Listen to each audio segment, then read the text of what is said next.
So, ladies and gentlemen, we are live here, me and Mr. Shuki, with our first ever One Trick Pony event. Although all of these tournaments will probably be first ever for everything. So, Shuki, what is your civilization of choice? What civilization will reign supreme in this tournament?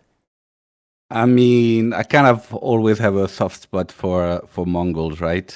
But unfortunately, considering the state of Mongol at the higher level, I don't have too high of hopes. But yeah, I'm still hoping to see some good Mongol action. We'll see how it goes. And with Mongols, how about you? I definitely do not want to see Mongols all the way up there, and I don't think we will today, luckily. But what I want us to look at quickly is I want us to go look at these players have chosen and what they got stuck with along the way. Now, guys, keep in mind, we do have some of the players that are live streaming this as well. If they are streaming this live, they can be found over on their channels, and KP is also covering some of the games over on his channel at the same time. So now, we can see here the players and their choices, and I think what surprised most people is the fact that Kiljardi got HRE as an 8th pick in this tournament already, or I believe 7th pick. So yeah, that's pretty wild, though. Imagine letting HRE through this far, but I know that we had 2 auto picks along the way as well. So Shuki, just looking at the players, the names, the skill versus the civilization, who do you think will have a pretty good chance at taking down the top dogs? I mean, I guess Kiljardi for sure, you know. HRE is really strong and Kiljardi is a good player, so that seemed like a pretty good one. I'm seeing Wam with Byzantine. It could be a bit of a destruction as well. Anatan and JD, which Beastie brought JD back in fashion, I guess, last tournament. So I think that's looking pretty strong. It looks, and then B in Japan. B is a bit of a Japan enjoyer. So Japan is not really considered too good, but B has been, I think, picking it quite a lot. So he seems to enjoy it. So I think that's going to be a pretty good one. And we've seen a lot of these players on the maps that they, on ladder, they've been playing these civilizations. And I think when you see what made it all the way through, you have to understand why it maybe made it there. And Japanese was one of those question marks. Why would Japan be there? Because they're such a powerhouse on the water, but at the same time, they're okay on land. You can do some pretty cheeky things with them. But when I'm getting Byzantines, a lot of people would say, yeah, but Byzantines, they're not great on water. But keeping in mind, there's not a lot of water maps. They are going to be forced to do a few of them, but not too many. And I think that's probably why we're seeing Kurlager here as the first pick. And we're going to go into the game in 45 seconds. So get yourselves ready, ladies and gentlemen. But yeah, I think Wam with the Byzantines is definitely a favorite to take this. But with the Byzantines to HRE matchup, where do you feel like that lands? I mean, I would have to say in this current meta with the Pro Scout stuff, you know, I would have to give the nod to HRE for sure. Especially with they can go Dark Age aggro, you know, like make spears, even go Tower Rush. And Byzantine usually does not really like getting Tower Rushed. So so I feel that might be something that's going to be quite annoying to deal with for Wam. And Kiljardi is known for his aggressive playstyle, right? So I would imagine he's got some spice coming for Wam. Definitely. Kiljardi is also one of those players who's not shy to actually click the button and make it barracks pretty early on. So guys, we are hearing the game noises already, which means it is time for us to roll right in. It will be Kurlager. Now, let's go on in. And here we go. Shuki, can you introduce the players for us, please? Well, in the south corner, we have Wam in the blue with the Byzantines. With what looks like a pretty good spawn. And in the north corner, we're going to have Kiljardi playing Holy Roman Empire, which is going to be the case for their entire theory now. Wow, the entire one? Yes, indeed. So let's see. It's looking like Kiljardi already is going for that Raxa. He's gathering wood, which is a bit sus.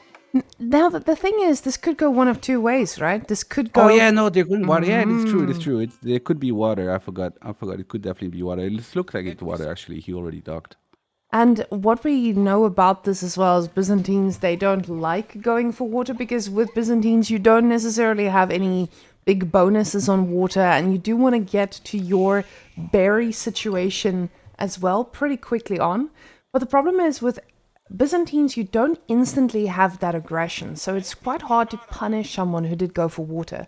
So Kiljardi should have a little bit of time here to kind of do what he wants to do for a while, but he needs to be careful not to be too greedy and delay that feudal age too long, because once Byzantine starts going, they need a little bit of time, but once they start going, it's really hard to stop them. Yeah, for sure, for sure. Byzantine is a bit of a diesel civilization, right? They're kind of slow, but then as soon as they start pumping out those mercenaries, they can get so many units out so fast. But I mean, HRE has such a great economy that they can match it and probably even outproduce them. I'm not exactly sure. I haven't played this matchup too much. Yeah, But you're a I night feel like enjoyer. this should be HRE favored in theory. Definitely. I think with HRE being a little bit more known for their water abilities, he should be in a good spot to take this. But keeping in mind, you do allow the Byzantines to get on the front foot and go from there. But we do see Wam taking a little bit of a different style here in the early game with the gold. So usually with Byzantines, you do see 3 on gold so that you can constantly get those upgrades. But the fact that he's going with a winery and instantly putting these bad boys over here on wood, this tells you he wants to get units out as quickly as possible. Because with this amount on wood this early on, you're just able to get your production building pretty quickly. So Wam definitely doesn't want to fall into that usual Byzantine trap where you sit back, relax, and get all your upgrades and then go for it. Because he knows that his opponent right now has a little bit of extra along the way. So Kiljardi does more or less start to match that age up timing. He does get a chapel, and the chapel does get a little bit of resources from all the varieties. The gold being at front for both players, though, does leave them open to harassment. But now the question is Wam going to be going for a little bit of horseplay early on? Or are we just going to see our usual, what is that thing? The mercenary house drop down so we can get some action there. Or could he even been going for his own dock? And that is exactly what happened. Ooh. Something I did not foresee. We got some spice going. Yeah, indeed. Byzantine is not known for their water prowess. But I think you just have to make something happen. You can't just let Kiljardi have all the water because he's just going to be too far behind. Exactly. And look at what he gets, Shuki. Oh, He gets... Oh, yeah, indeed. That is actually pretty smart because Byzantine has that free stone bonus, right? So they can get the... It's pretty easy for them to get all those arrow seeds in placement on the docks. Exactly. So that's definitely going to be annoying to deal with for Kiljardi. That's a pretty smart play. The choice in naval arrow slits also throws the game on its head here, because now Kiljardi is preparing to get a military ship. He's getting ready for the whole idea of, oh, I'm going to have to deal with the galley that's coming out here. But there's no galley. So he's got a lot of wood on his side. And right now, he's just being surprised here by getting this naval arrow slits. Now, this does delay that second cistern, and the horseplay is coming out here from Mr. Wam. Now, this is an interesting choice because horses here can do quite a bit of damage. As we can see here, looking at the spawn, the gold not very safe. Kiljardi responding with the barracks, which is a pretty good move here. And at the same time, you do have a wood line that is quite far, and any sneaky horse can poke his stick in here and try to get some damage done. So we'll see what the play is here, but there's no other ship coming here from Kiljardi. He realizes this might not be the spot for me, and he pulls the ships backwards. It looks like he's going to be fine for now. I'm guessing opening horses, he's probably going to follow that up with longbows, I imagine. That's usually the play. Oh, and we see he's getting that fire. I forgot the name. What's the name of that fire ship again? Dromon. Dromon. Yeah. Dromon. Now I have to say I've never played Byzantine on water, so I don't exactly know how they work. But I know it shoots fire, so that's good, right? Oh, well, that's what the Byzantines were made out of. Greek fire. Now, what's really interesting about this, I mean, most of these players haven't played Byzantines on water either. For them, this is as unexplored as it is for the rest of us. And that's the whole point of getting this tournament out there. We wanted to make sure that we get the opportunity to see our favorite civs on any map whatsoever. And something like getting a Dromon out on the map is a first for a lot of us. We do see the demolition ships being the choice here, but I do think this should have time to get out. The problem is, though, this demolition ship should not one-shot this Dromon, but it will definitely slow it down for pushing a little bit deeper.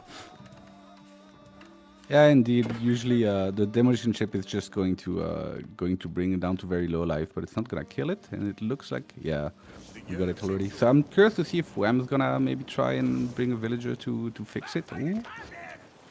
Already a second one. And the Dromon does focus elsewhere because his attention is not there. His attention is focused elsewhere in his base, with Kiljardi doing a little bit of a counter push here, and he does get a villager. And that is exactly what these players at this level can do to try and win a fight like this. Kiljardi, he did get rid of that Dromon, and that Dromon will be a little less of a problem for a while. Longbow's following up too. But just getting a villager killed that quickly already slows him down so much, because keep in mind, this man has been fishing with those 3 fishing ships for a while. Yeah, that feels like a really good start for Kiljardi so far. Kind of what we expected, you know, the HRE carrying for now. But he gets a villager in return. Exactly, he does, because now your attention is elsewhere. Again, Kiljardi is focused on getting rid of this dock. With the ship, he should be able to push these back, but again, his attention is focused on that dock. You can't do all the things at the same time, and these horses, they don't mind standing here. They're just like, I'll wait for another one, don't you worry. Yeah. The longbows, they're gonna make this an even harder push to deal with. And this is exactly what makes like those hybrid and water maps so hard to play, right? Because they just require so much attention everywhere on the map. You gotta be fighting for water. You gotta defend your eco, harass your opponent's eco. And personally, I like them quite a lot. I'm a bit of a water enjoyer. I think they're quite fun to watch and to play. Though they can be it depends. It can be quite enraging to play as well, because it's just so much. Now, when But you're... I mean, these players are way better than us, and they have the APM and the map awareness to deal with it. Exactly. They actually can respond to things that we would probably fall apart by. And Kiljardi's response to longbows is getting a lot of archers, because what we know about the HRE army, they do run a little bit faster because of that movement speed that is built into them. So those boots are extra fast, and these longbows, while they're going to be quite effective, needs to be careful, because those archers can also punish them. But with the numbers that Wam has here, this is a scary moment for Kiljardi. Yeah, I think Kiljardi might get wiped here. He does try to kite it back here, making the spearmen go to the front line. But the problem is now, you've made the spearmen go to the front line. They've been picked off. And what do we follow it up with now? He says men-at-arms. Men-at-arms, they deal with what you have pretty well. And I know that your goal is a little bit more delayed than it should have been, just because of that early harassment. Now, he can try to just sit back, relax, and get the fishing ships to do the work, and get a little bit of extra food, keep making units. But we see behind this, Kiljardi is not able to spend all his resources. He's floating quite a bit, and this might just be because he's not sure what he's going to commit to just yet now. Trying to make as many units as he can here now. Men-at-arms, archers, they are the name of the game here right now. Trying to let these villagers not run too far to drop off what they need to do. But at the back here, we can see Wam. He's decided that he wants to go and shut down this dock here for Mr. Kiljardi. Because if he lets Kiljardi get that free food, this is going to get harder and harder. Yeah, for sure. And it looks like he's also docked on the north, on the other side of the water. So I'm not sure if he's fishing there or if he's just making military. Yeah, he just has military ships. So Wam's actually responding pretty well to this quick, good early game from Kiljardi. And right now, I don't know. Looks like Wam is ahead, but still obviously a very, very tight game. Yeah, saying Wam is ahead is definitely not wrong in this case, because Wam, as Byzantines, you do like it when the game goes on a little bit longer. He does not have all the upgrades that you usually get, but you can see he's sniffing something. He's sniffing a solid castle age coming his way. And we know that this gets a lot harder for early Roman Empire when they don't have the map control and the castle to go alongside it. He's decided he's going to take back this gold as well and try to get back into it. But that delay from Wam has definitely put him on the back foot. The Golden Horde Tower is now the weapon of choice. But behind us, we don't see any farms as of yet. The man is not going to be drowning in that olive oil like you usually do as HRE, but he's going to go let those free units do the talking. Now, Kiljardi, he's trying to see what the investment is going to be like on this water and if he needs to do something about it soon. The first fishing boat will go down and the next villager was on the line, but he's dead already. Ooh. Yeah, that villager is not having a good time. But that timing push, that castle age from Wam is gonna be quite scary, I think, to hold for Kiljardi. Ooh, and that was a really good demo ship. That was quite a destruction. Yeah, Kiljardi definitely not on the ball with pulling those bad boys back as Wam. He's got his attention focused elsewhere. We see the boys, they're looking straight at the base and already abandoning the gold at the front. You know you're going to be dealing with harassment, and he was ready for it. He knew it was coming. He knew the moment he the moment he gets this age up, he's going to need to face aggression. And Kiljardi behind this, he's not going to be far behind the castle age himself. Now, we do see double barracks getting dropped down, and with Varangian guards being the weapon of choice here, that's pretty great in feudal for Wam. But it's going to get harder and harder the longer time goes on, because we know HRE, they love going with your men-at-arms head-to-head. They can take them pretty easily. But the boys have their eyes set on something else. Ooh, are they gonna snag? Ooh, good reaction time from Wen. He loses 2 vills. Ooh. Okay, only 2 vills so far. That's pretty okay. He really needs that gold for his upgrades, though. This is a very nice timing from Kiljardi to smell the castle age and deny the gold. Yeah, this idle time is so valuable for Kiljardi himself. Kiljardi needs to try and keep this man as busy as possible so that he delays that Byzantine free unit production while he gets his Regnus up himself. Now, Wam, he does have another raid up his sleeve, and he can slide in here pretty soon, because just like Byzantines, Kiljardi also needs the gold to make this work. Those horses, they will be spotted by the ship though, and we've got some villagers not sure about the next steps, but that's the that's the name of the game. They were probably praying by the Regnus Cathedral. That's okay. But yeah, that's also pretty curious macro from Wam right now. He had 16 on gold right there, so I guess that's the result of the raids where you kind of have to shuffle your villagers around. But he looks like he fixed it now. He just sent them back to wood, I guess. Yeah, and he's just... But we can see the eco is 6 ahead now, so Kiljardi looking good. And if he can stack on some relics, that 6 eco is gonna, you know, with the relics on top of it, with the Regnus Cathedral, he can start to get a pretty good eco advantage. So we'll have to see if Wam can deny them. And that's the whole point when you're playing Byzantines. You're thinking to yourself, okay, how am I going to deny these relics from HRE? Because you know it's just double the value for HRE. You don't want to let HRE get too far ahead with these. So the fact that Kiljardi was already on top of that tells you he wants a lot of them. And now losing units like this can be so expensive for Wam, because those are the units that are supposed to slow down this HRE Chad just walking across the map and picking up everything he could ever want. Wam, he's got his eyes set on the next relic, but he has been spotted by the sacred site. So Kiljardi will be aware, but how aware?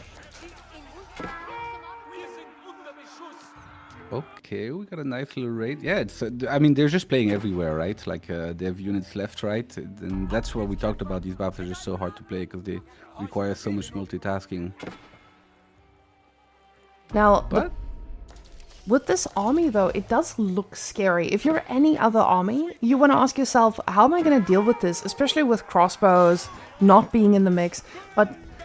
This is something HRE is actually quite comfortable with facing. So with HRE now slowly going for the relics, Wam has already made plays for a few of them now, and he's going to push him off of gold yet again. He hasn't gone onto the back gold just yet, and we do see those villagers are going to be in danger, but keep in mind, HRE has that wonderful ability.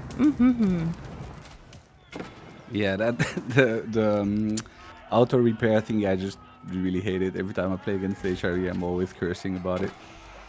It's just so strong. But let's see. Those knights are gonna do quite work here, because I don't see any spear or anything to deal with the knights, and yeah, I think Kiljardi might wipe this small army here. And that's the name of the game with HRE. If you allow your units to just sit back, you wait, you raid a few, you keep your opponent busy. He's just not going to be able to match that output, especially with that bonus that you get over here with the beautiful, beautiful chapel, inspiring your villagers all around. Now, the upgrades do start kicking in from both sides here, and this will become a little bit harder for either of them to fight this army without getting the proper counters. And longbows, they don't do too well against men-at-arms and knights. So he definitely needs to make this crossbow transition as smooth as possible. Now, with the mercenary house, we see he's stacking up a little bit of oil here. This might be because he's thinking about what could I realistically make to deal with this? He knows longbows, they're not dealing with this as effectively as they should. Do I go for that Lunchknecht, or do I just wait it out a little bit longer?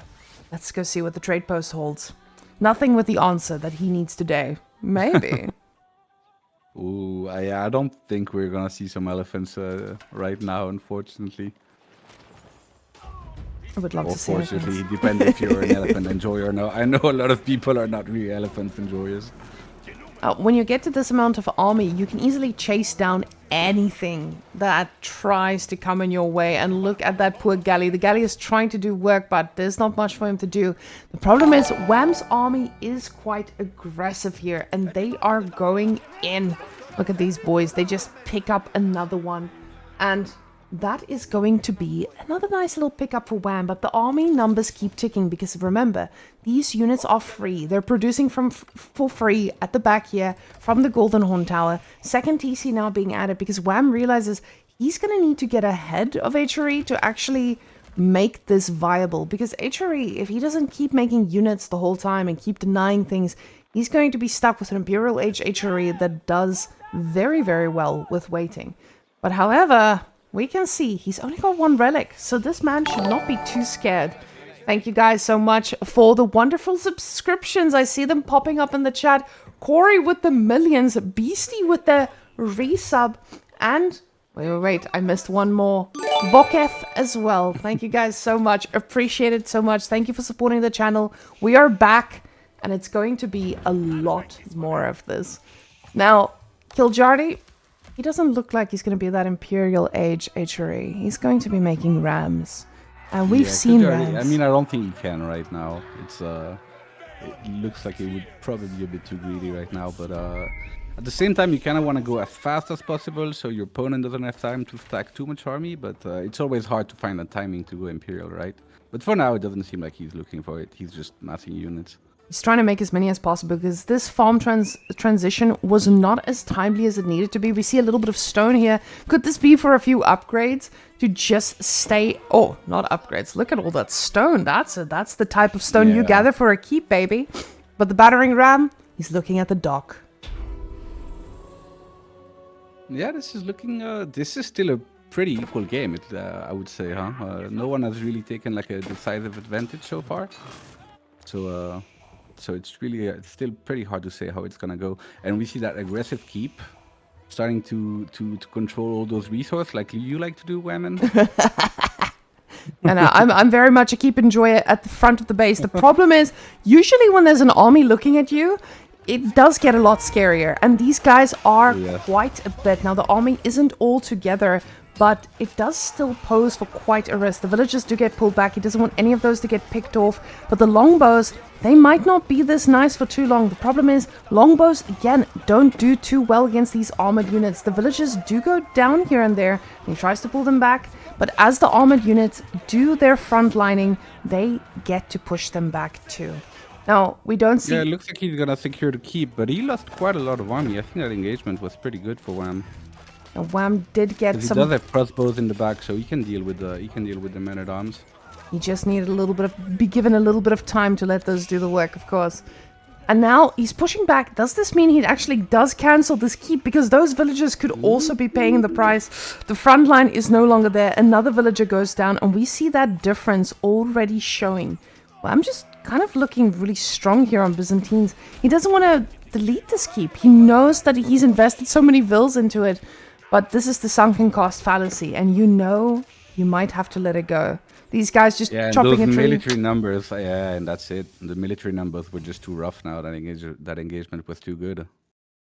Yeah, that's the problem with Byzantines. He killed a lot of units, but keeping in mind those are free, there are just going to be so many more coming in.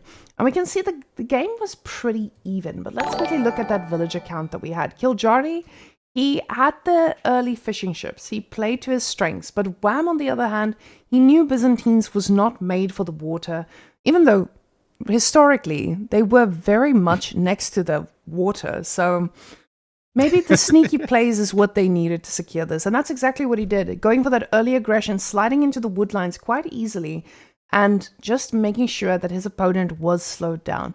Eventually, this costing him the game. But yes. Yeah, indeed, indeed. Can we look at the eco count? Of course, of course we I can. think Let the me go eco press count the tells button. probably the... Yeah, so that was definitely like a pretty decent advantage for Kiljardi, but Wam, I guess, just, you know, showed his experience and prowess with Byzantine. Because he only just took off at the end there. Now, this first match went very clearly now to our Wam. Now, Wam, again, he was the 4th highest seed in this tournament, and to be honest, he is favored when it comes to these situations. But the thing is, he won a water, or a hybrid map in this case, with a civilization that isn't well known for its water plays. So the next map, though, that is going to be a little bit harder to deal with, Prairie. Now, you're an enjoyer of open maps as a knight player. How do you feel these civilizations do when they have so much space to be harassed? I mean, Prairie was historically a very good map for HRE, but mostly because of Burgrave, right? You get so much food, there's so many sheep on the map, that you can pretty safely go to castle and then burger and just pump so many units so fast. So we'll have to see if that's what Kiljardi decides to go. On the other hand, Byzantine on Prairie, honestly, I kind of have no idea what you're supposed to do. Maybe he's going to pull a Jiggly, go fast castle himself and go gulp, you know? Maybe that's the play, because I feel the traditional way to play Byzantine kind of costs a lot of wood, and this map is pretty rough on the wood situation. So so I'm not sure what he's gonna have to do. And both of these civilizations are very dependent on the ability to get wood, get a good transition. But with the amount of sheep that we have here, we should be able to, you know, survive until we get to that wood shortage that we're fearing so much. Now, with Byzantines, we'll see what the man tries to do. But guys, we're ready for Prairie. So let's load on in. And I forgot to activate the transition, so it did not look as clean as it should. But let's go see what these two boys are up to. Now, Kiljardi, again, in the orange. He's going for a little bit of a side scouting here. Only Wam opening with the double scout, knowing that Byzantines is a berry civilization, right? But when you're playing against HRE, your whole goal is to actually shut down the amount of sheep that they can get by trying to get everything you can. So double scout, definitely an opening, interesting opening, and I think we'll be seeing a little bit more of it. On this map, the double scout is pretty common just because there's so many sheep, right? But we can see Kiljardi he's a bit of a unit abuser. He's gonna be sending spears right away, kind of what we talked about earlier. And I'm curious to see what Wam is gonna do to answer. And he looks like he scouted it, because that's a lot of people on gold already. Yeah, making sure that you get the right amount of gold is going to be so important here for Wam, because you don't want to be wasting time. Let's switch over to the village account. We can see him now being split on 4-4, 5-4. He knows he needs to get as much as possible. And more spearmen coming out. We've been seeing this a lot more from HRE players. A lot of early aggression, because those spearmen, they do pretty well against most other strategies as well. Especially something like professional scouts, which Byzantines definitely not known for. But looking at the spawn, we can see that these goldvilles are going to be in quite a bit of danger. But having the 4 on gold, it already allows you to get a little bit of extra that you may need to get that early spearman upgrade. And even if he wanted to get the Eliminaton to fight their battles, he's got 35, which is just enough for that feudal upgrade if he chose to do so. Yes? Yeah, really good play from Wam there. Really good game sense. I'm not sure if he scouted it or if he just was expecting it. But yeah, he's looking pretty good right now, because those spears are not gonna do too much. Now, Kiljardi with a singular scout definitely did not walk away empty-handed, as we can see here. The man, he's drowning in sheep right now. And I want you to see that there's 28 sheep on Wam's side. So now, Wam did win this battle. Let's quickly switch over to the other side too. 17 sheep with that singular scout. He got his value's worth here. Yeah, definitely. I think that's. I think you're pretty happy going on a single scout and still getting away with 17, 18 sheep there. Very pretty good. Well scouted. And he's gonna go for the tower rush on the berries, which is kind of a play that's been really, really annoying for Byzantine for a long time, right? One of the main reasons why the Byzantine-Mongol matchup was considered so good for Mongol for a while, just because Byzantines are so reliant on getting those berries to be able to pump mercenaries. And it's not just the berries that you block. You block a little bit of wood here, the wood over there as well, just making sure that you have vision over here. Then it leaves your opponent to only have his eyes set on the wood on the north side. Again, now next to the gold, so he'll always have his eyes on that side, just because of this power of the tower. And there's nothing he can make to actually take these down, because you will need a lot of Eliminaton to make that worth it. Now, he did get a lot of sheep, so he should be okay in the food department. But again, with the wood requirements of the civilization, it is going to be quite intensive. And I just wanted to say thank you, all the boys, for more subs. And I appreciate the support, guys. We're back, and we're going to keep doing this. And I know it was a little bit of a long break that we had. The down season, as I'll call it. Those villagers almost got a little bit excited for the berries. But yeah. Look at that. Okay. That's healthy. But yeah, it's gonna be interesting to see. I mean, I guess normally the answer is to go Eliminaton A here, because of the shield wall ability. They can reduce the damage from the arrows, and they can take down that tower pretty easily. But it's still gonna slow him down quite a lot, right?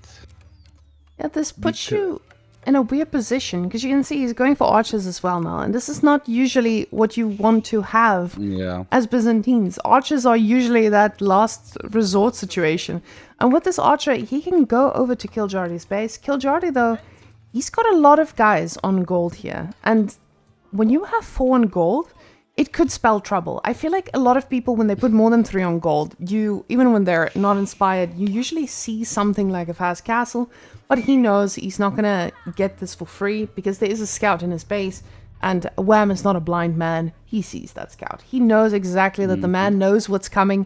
He's got vision all around the map, and he has this tower. So the tower definitely knows what is coming out of this base at the same time. Yeah, he sees everything. That's also the one of the advantages of the tower rush, right? That you have such good vision on your opponent from the beginning of the game, and it's obviously really useful. It's not just denying the resource, also knowing everything he's doing.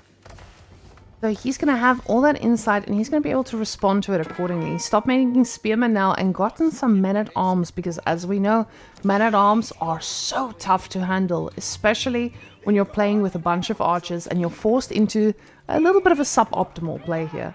Now, we will probably see a little bit more of a castle play, as we can see here with the split of the villages. Kiljardi preparing for a longer feudal, I would say, especially with the split, and he needs to respond to this, of course. And Wam very comfortably sitting back and saying like, okay, now that you have to make units that I know you don't want to do, I am just going to go for my fast castle myself and try to do exactly what I did the previous game. Overwhelm you with my free units.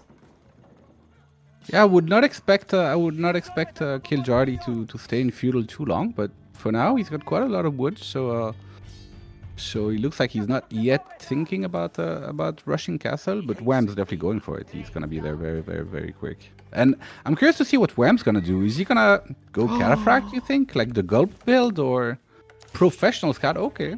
I mean, pretty standard.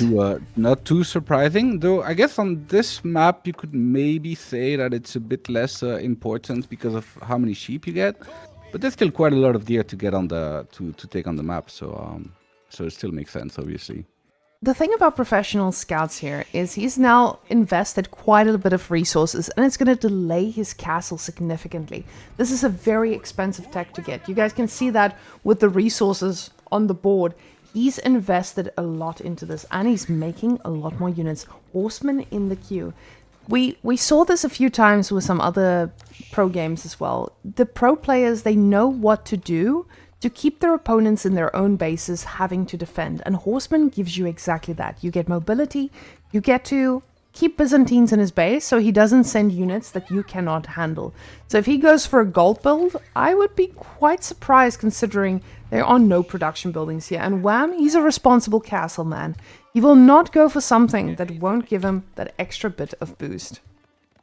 Yeah, we're gonna see. He's gonna click castle right now, I guess. So we're gonna see which landmark he goes to. Is he gonna gulp or is he gonna go the normal golden horn tower? Oh my gosh! And he's going to gulp. Okay, okay. Oh my goodness! The man has defied my expectations. I said he's a responsible castler. He is not being a responsible castler at all. He says he's a dirty gulp abuser. The kind of man they warn you about. Sister of the First Heal, allowing for this unique ability to just make sure that your units can heal themselves when they're taking a fight. He doesn't have a lot of units to go alongside this, but it also kind of gives you that cistern. And getting that cistern is a pretty big advantage for most people because you get that bonus. And that is exactly what most people need in this case. He also knows about this professional scout situation, so he tries to push the deer a little bit closer to his base, so those aren't going to be free for Kiljardi to take. Because right now, Kiljardi is going to be drowning in units. And Kiljardi sees the gulp, right? So, looks like he's still going to a castle. He's pretty much castle, so he's going to click it. And he's going Regnitz, okay, so... But he has 7 spears already. So because I'm guessing Wam will go cataphract here, right? If you go gulp, you go cataphract. I don't think. Yeah, he has the stable already. So obviously a very all-in landmark, right? Even if it gives you a smaller eco bonus from having that extra cistern, that landmark is still usually considered as a very all-in landmark where you kind of want to kill your opponent right away. And double stable, so he's going mass cataphract. Now, the mass cataphract may be a response to knowing that Kiljardi has invested quite a bit into scouts, but I would say the investment wasn't as significant. Only having 3 scouts right now, he's probably using these to get as many as possible. But getting them into the base is going to be great, but you need time for this to pay off as well. And Kiljardi knows this. He's getting spears. He's not going to be dealing with a dirty gulper who's just going to run into his base. But the problem is, spearmen, there's a lot of them needed to actually deal with the right amount of cataphracts. And with the amount of villages here on gold, I'm seeing a lot of upgrades in Wam's future. Let's go see what this first cataphract's plan is and where he's going to go. Yeah, there's already 10 spearmen, so Kiljardi has definitely been gulped before, and he's not gonna let it be so easy. Ooh, okay. Wam reacts very quickly there and doesn't lose the first cataphract, which is obviously super important. He gulped pretty quickly as well. The difference here is usually when you're gulping, you have those keshiks that you get for free earlier, right? And having the berries denied since the beginning of the game means there's no keshiks, so the gulp is not as strong as it usually is. And you can see Kiljardi. He doesn't want to let this man get relics. That's already 2 relics on the way. Yeah, I feel like Wam is kind of on a clock here, right? Like he has to make something happen with those cataphracts. He pretty much has to kill him now, or it seems like it might be a rough game for him. Yeah, you don't want to let an HRE get all the relics on the map and sit in their base while they have a Regnitz. And that's kind of what's on the cards here, and this is exactly why you would go for Cistern if you plan on being aggressive. And that's Wam right now. He's like, I need to be aggressive. He hasn't got any upgrades for his archers. He knows there's no more investment into this. I'm getting horses and I'm gonna go gulp as hard as possible. The problem with the HRE army is we can see they're keeping up pretty well with these pseudo knights. They're strong horses. I call them the smooth knights because they look so smooth when they run, and they run right through anything without having a single worry. But now these horsemen are quite susceptible to this, and those aggressive units that I was talking about that keeps your opponent in his base, they haven't been doing that, but they have been keeping them busy. We can see here they're just trying to chase down the horses. Wam trying to sneak out with a relic. The horseman is not going to be able to do too much against that. And look at how much damage those cataphracts do against these horsemen as well. Oh yeah, they're not gonna take any damage from those horsemen. Those cataphracts are pretty tanky. How many HP do they even have? I think it's like, isn't it like 300? Yeah, 360. That is crazy. That's a horseman and a half right there, and he's got a chunky armor to go alongside it, but that's a lot of spears. And Kiljardi, he knows I'm going to need more than just spears, I'm going to need crossbows as well, and that's exactly what he gets. Now the question is Kiljardi going to be able to snack on another one of these relics, because now it feels like a few of them did start getting denied, because these cataphracts are nothing to be messed with. You don't want to let your opponent just get them for free. Look at that. Now they can start taking on the spearmen, and they're gulping while at it. They know. I can just gulp, stay alive, and take him on. Scout, though. Almost in danger. Yeah, good reaction time. Good. I would definitely have ran all my cataphract into spears right there, but Wam is not me, and that's yeah. That's why he's there. That's why we get to watch Wam in the tournament. That's why I'm casting and he's playing. Now, these guys sitting at the back of the base is usually not what we see out of Gulpers. And remember how I said earlier he's not going to be investing too much in archers? Well, right now, with this army at the front of your base, that's probably the only choice you have. You see a lot of spearmen, a lot of crossbows, and the only thing that can deal with that is most likely just going to be a bunch of archers, and we see double archery range to support that statement. Second TC coming out of the back now. Wam, again, just like last game, he realizes, okay, HRE is on Regnars, they get all this extra gold, I need to stay up to date. But what we need to keep in mind here is these food sources are going to run out for Kiljardi pretty soon. And that's the problem with professional scouts. Most people, when they go for professional scouts, they completely forget about the fact that you need to farm transition as HRE. And you get so used to that unlimited amount of resources that when it does run out, you're not ready for it. Yeah, for sure. There's still a bit of deer on the map, so I'm not sure if his scouts are still active, keen deer, so I think he's still okay for now. But he's gonna need to think about it at some point for sure. And getting all that idle time. These cataphracts running right through all those villages. They're all dead, Shuki. They're all going down. That's 11 villages right away. Oh my god. And this map, right? It's so open that it's really difficult to defend everything. Oh, but that's a good move from Kiljardi. He spotted the TC right away, and I don't know how Wam is going to defend this. I think, in theory, that TC should go down.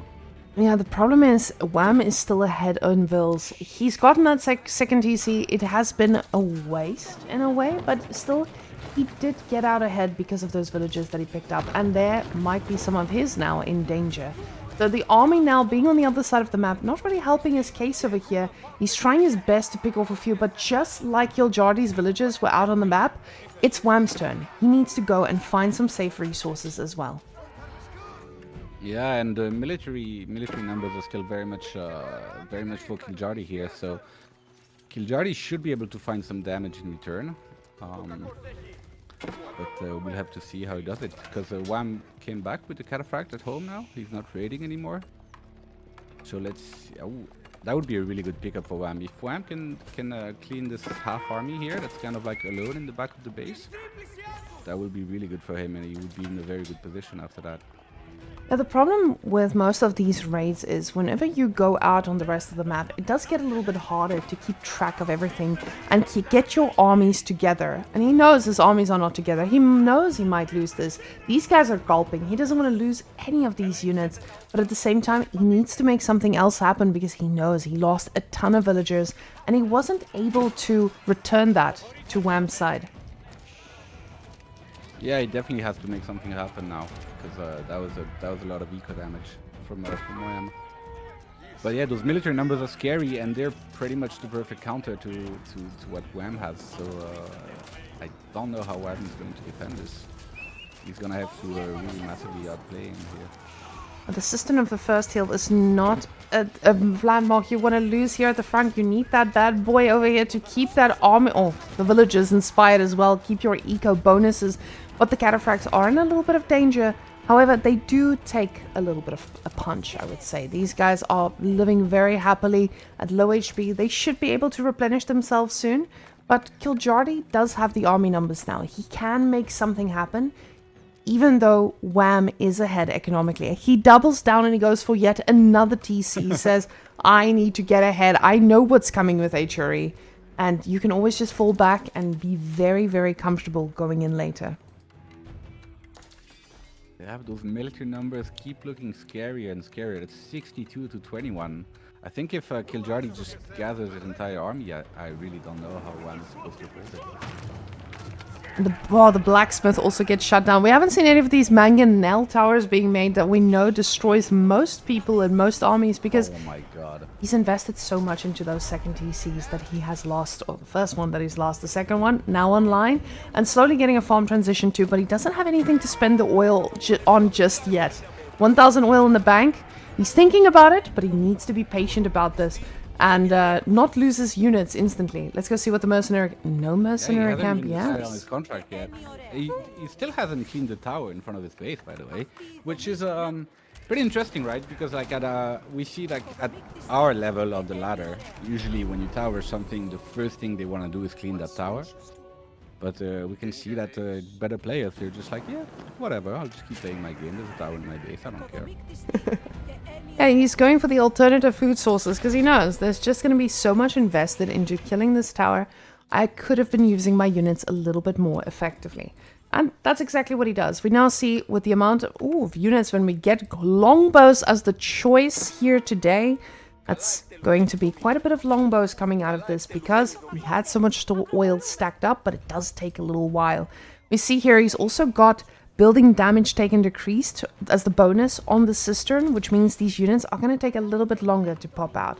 Now, this is usually due to the fact that people forget about switching these around. This is not a civilization you get to play in tournaments much because it's usually pretty much banned, both of these civs. So definitely not something that your standard APM would remind you of. And we don't have a lot of cisterns up here now because those boys are quite expensive, especially when you get to this pod. Now this is quite a scary army, and he does keep the knights running around. He knows that there are villagers. There were villagers over there. I'm gonna go find them. And can I just... What is that minimap on Kiljardi's base? There's like this line of houses, I guess, across the entire map. I'm not sure. Yeah, he's just bringing that the emergency repair everywhere on the map, I guess. Yeah, that's a bit of a Byzantine cosplay there. This is an emergency repair, yes, emergency repair line. Interesting. I like that term, emergency repair line. We need to make houses stretch across the whole map. And the reason we do this is specifically because of these outposts that are reinforced around the map. Well, Kiljardi is floating a lot of resources right now. That's a lot of gold. And you don't want to be wasting any of that. Now, guys, Tim, thank you very much for the resub and all the gifted subs. Appreciate it, sirs. After this game, we will be answering some questions from the chat. So, guys, pop them in. I did see a few, and we'll address all of them.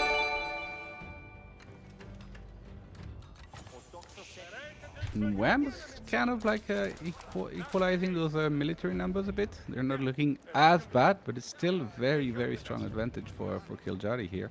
But Kiljardi is not really finding any damage. He has been kind of stuck for the past couple of minutes. And I don't know if his plan is to try to hit Imperial instead of trying to kill Wam. I'm not too sure. I felt like it could have been for a while, but with the amount of upgrades that he's getting now, it doesn't look like he's going to be trading the gold for food anytime soon. These scouts now, and this is also the problem with professional scouts. A lot of us, when you finish scouting, you forget to send them everywhere. You forget to use them. Oh, I was talking about stuff, but no. No, yeah, it no. doesn't look like he's going to go Imperial. He says, I saw what I did last game. This time I'm going to do it better with more villagers and a bigger army to support me in this. And those villagers, they are quite spicy, but there's a lot of longbows waiting for him.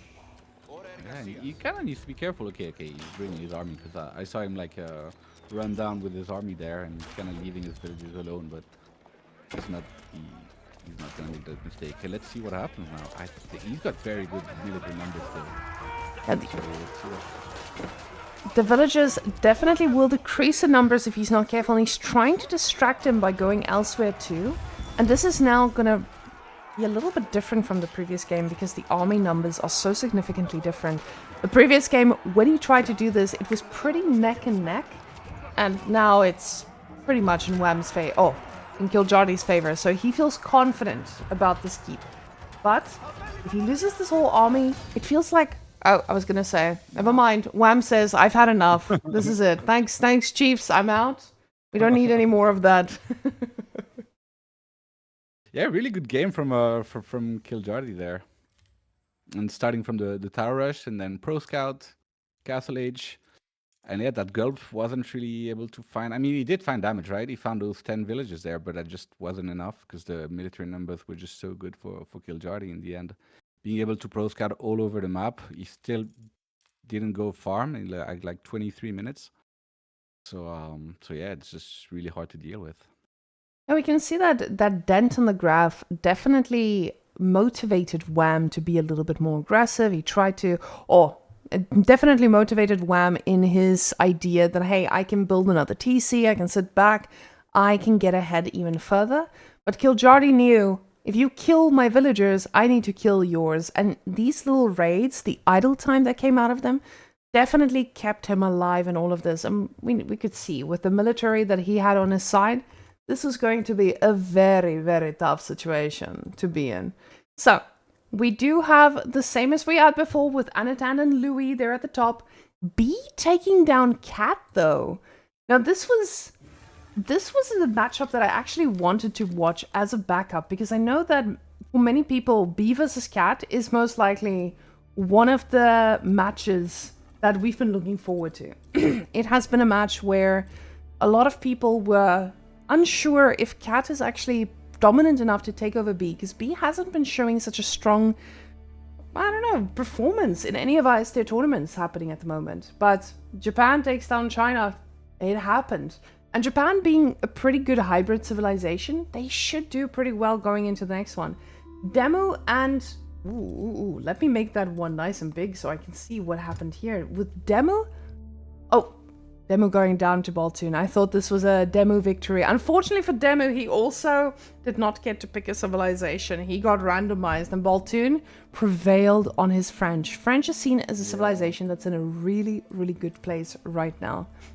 Now, a little bit of an update on to the Wam and Kiljardi situation. Wam did take the next match, so we will be going into game 4, and this might make it a little bit... you know, might make it 2-2. We'll see if the man can hold out. We're going into Bald Land. Let us just quickly go into the matchup so we can see. So it's 2-1 for Wam, right? Yeah, 2-1 for Wam right now. It hasn't been updated just yet, but it will be updated soon. And in the meantime, guys, let's go into the game and see what Mr. Wam has been cooking. So, Wam now up 1 game, and on a very... I guess I would call it a standard map, but the wood lines are all the way in China. We have a little bit of wood over here, and that's where the map's name comes from. The lack of wood available for everyone. So yeah, it's a really nice map. It's one of the newer maps, right? That kind of got introduced, I think, during one of the KP tournaments, and then during the last EGC tourney. And it's a very aggressive map, right? All the food is, all the deers are in the middle of the map. The wood situation, as you said, is super scarce. So it's usually a map that's played pretty aggressively. Yeah, and it's definitely that type of aggression you need to take control of something like this. Because once you are done with your first bit of wood, it gets very, very tough. And with Wam on Byzantines, his question is probably going to be, how do I deny these deer packs that HRE is going to be very happy snacking on with professional scouts? So we're probably going to need to see a lot of aggression here from Wam. And what I'm really glad to see is that Kiljardi did not go for a barracks in Dark Age. So it is very spawn reliant. And I think in this case, the spawn was not going to be in favor of him to actually do some damage. The berries, though, looking pretty good here for Wam. Yeah, he's going to have all the way in the back. He's going to have some free I food. think that there's a map where we've seen Byzantine quite a lot, right? Because there is a lot of berries, and I'm pretty sure they almost always spawn in the back, but I could be wrong there. But yeah, it's a map that curiously we would say like obviously with the deer being in the middle, this map would be very pro scout heavy. But we saw in the last HGC tourney a lot of people picking Byzantine on this map. So I'm expecting a pretty good game. I think it should be again another pretty equal game. Now, what's really interesting to me is the fact that the house was built right next to the Grand Winery. And the thing is, I don't think players necessarily we don't understand whether they're making a mistake or not. This is most likely just to optimize the villager speed when it comes to getting the house down without making them run too fast. So even though you're watching this and you're like, wham, put a house in the winery range, he's most likely not planning on getting that late into the game where this is going to matter at all. So with something like this, you're just seeing the optimization of a villager and making sure that he doesn't run all the way across the map to get something done. So on the other side, though, we do see our chapel placement, and the chapel to the back, which is a pretty happy place for HRE to put their chapel. He gets it on top of the berry, so he does get a little bit of food here, but I don't think he's going to be thinking about food. There's deer on the map, and with 3 on gold that are currently being inspired, I wouldn't be surprised if we're going to get professional scouts here, but we'll see in a moment if he continues this trend. Yeah, I think he has to go for professional scout, right? It's just it would be very, very, very weird if he didn't. Those deers are just way too snacky. Yeah.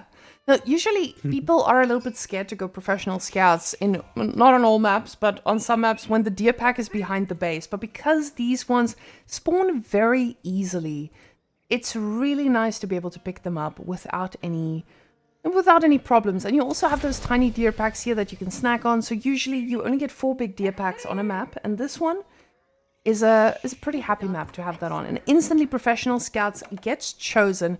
We do see. Let's go see the villagers split here.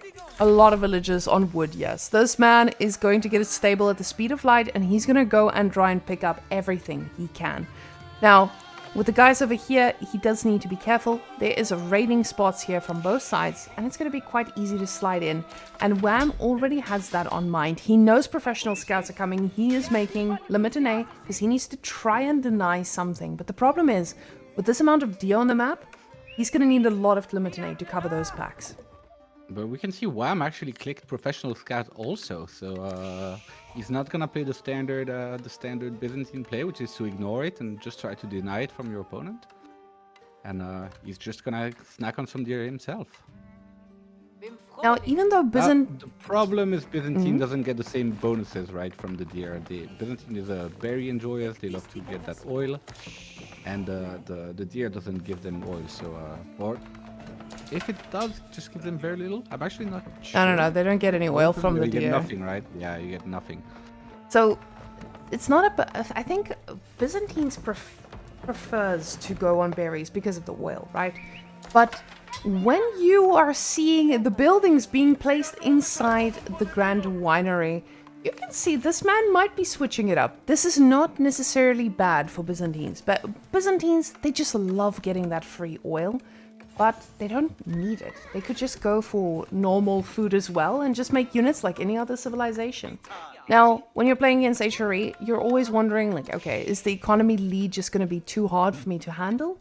Well, we'll see. We see now double archery range coming out from Kiljardi because he knows he's going to be playing against some Eliminaton. But now the question is he going to have the wood to sustain a lot of archers here? And what is Wam's response going to be? We do see the mercenary house being dropped down now, and I don't see him deviating from longbows. Longbows are pretty good in most situations, but we'll see. I guess I could see him go for Keshiks here, you know, for the map control, potentially. Feel like that could be a decent play, but yeah, we'll have to see. Oh, and he chose his contract. That is the isn't that the Keshiks? Yeah, it feels like you have watched the game already. Damn, I'm so good. Why am I not in this tournament? Yeah, you're so close, Sergey. You're so close. Oh, the Keshiks, though, they are currently pop capped. He realizes, I'm just going to build a house with 3. I need it as quickly as possible.